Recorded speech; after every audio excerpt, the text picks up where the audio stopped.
എല്ലാവർക്കും നമസ്കാരം. ഏതൻ ജാതി പ്ലാന്റേഷൻ ആൻഡ് നഴ്സറിയുടെ പുതിയൊരു വീഡിയോയിലേക്ക് സ്വാഗതം. ഇത് മൂട്ടിപ്പഴം എന്നറിയപ്പെടുന്ന ഒരു ഫലവൃക്ഷമാണ്. മൂട്ടിപ്പഴമെന്ന് ഇതിന് പേര് വരാൻ കാരണം ഇതിൻ്റെ ചുവട് മുതലേ പഴങ്ങളിങ്ങനെ തടിയേലുണ്ടാകുന്ന ഒരു വൃക്ഷമാണ് ഈ മൂട്ടിപ്പഴം. ഇത് നമ്മുടെ പ്ലാന്റേഷൻ്റെ അടുത്തായിട്ട് തന്നെ ഒരു തോട്ടത്തിൽ കായ് പിടിച്ച് കിടക്കുന്ന ഒരു മൂട്ടിപ്പഴമാണ്, മരമാണ്. ഇതിന് ഏകദേശം ഒരു 10-20 വർഷത്തെ പഴക്കമുണ്ട്. ഇത് അച്ചാറിടുവാനൊക്കെ നമ്മൾ ഉപയോഗിക്കുന്ന ഒരു കായാണ്. ഇതിൻ്റെ കായുടെ അകം എന്ന് പറയുന്നത് നമുക്ക് പൊട്ടിച്ച് കഴിഞ്ഞ് കഴിഞ്ഞാൽ ഇതിന് തൊണ്ട് നല്ല കട്ടിയുള്ളൊരു തൊണ്ടാണ്. പൊട്ടിച്ച് കഴിഞ്ഞ് കഴിഞ്ഞാൽ നമ്മുടെ ലോങ്ങണ്ടൊക്കെ അകത്തെ ഫ്ലഷ് പോലത്തെ ഒരു ഫ്ലഷാണ് ഇതിൻ്റെ അകത്തുള്ളത്. ഇത് ധാരാളമായിട്ട് കായ്ക്കുന്ന ഒരു സസ്യമാണ്. പ്രത്യേകിച്ച് പരിപാലനങ്ങളോ വളങ്ങളോ ഒന്നും വേണ്ട.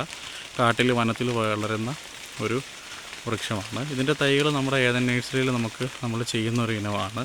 ഇതിൻ്റെ തൈകൾക്ക് 50 രൂപയാണ് നിരക്ക്. പക്ഷേ ഇപ്പം നമുക്ക് തൈകൾ അവൈലബിൾ അല്ല. നല്ല രസമായിട്ട് ഇങ്ങനെ തടിയേലിങ്ങനെ കംപ്ലീറ്റ് ആയിട്ട് കായ്ച്ചെടുക്കും. മേളത്തെ എല്ലാം മൂത്ത് പോയതാണ്.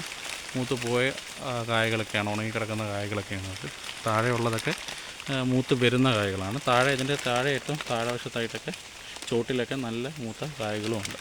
ഇതിനൊരു ചെറിയ ഇളം മധുരവും ഇച്ചിരി പുളി കലർന്ന ഒരു ടേസ്റ്റാണ്. അച്ചാറിടാനൊക്കെ നല്ലൊരു പഴമാണ് മൂട്ടിപ്പഴം.